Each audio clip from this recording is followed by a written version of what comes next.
in a small house in Brighton. My husband died 8 years ago. I have only one son, Daniel. He moved to Canada years ago. Now he lives there with his wife and children. Big house. Good job. He's happy, but I live here alone. Every morning I wake up early. I clean. I cook. And every evening, I sit in silence. Daniel rarely calls. Sometimes he sends money. Sometimes he says, "Mother, I'll come soon." But he never does. Still, I wait. I love him. He is my son. I keep his old photos in my room. I look at them every day. Then one day, someone knocked on my door. I opened it. It was Daniel. I couldn't believe it. "You really came?" I asked. He smiled. I cried.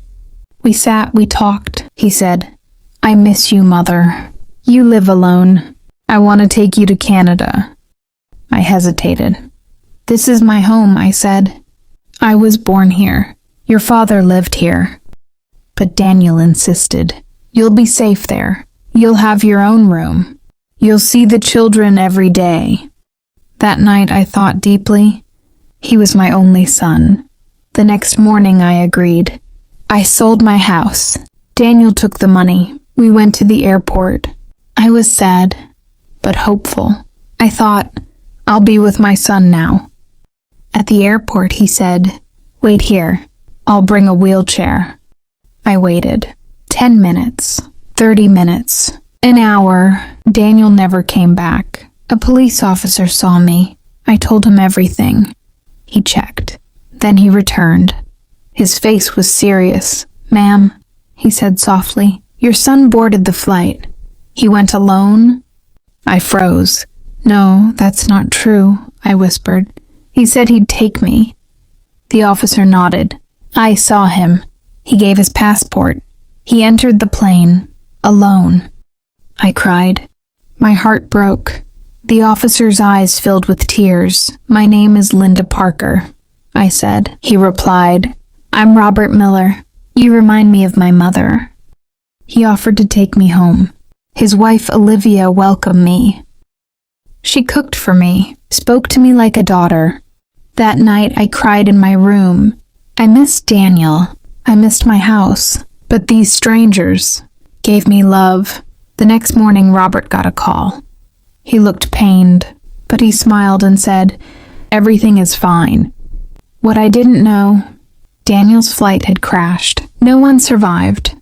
Robert never told me. He knew I still loved my son, still prayed for him, still hoped he'd return.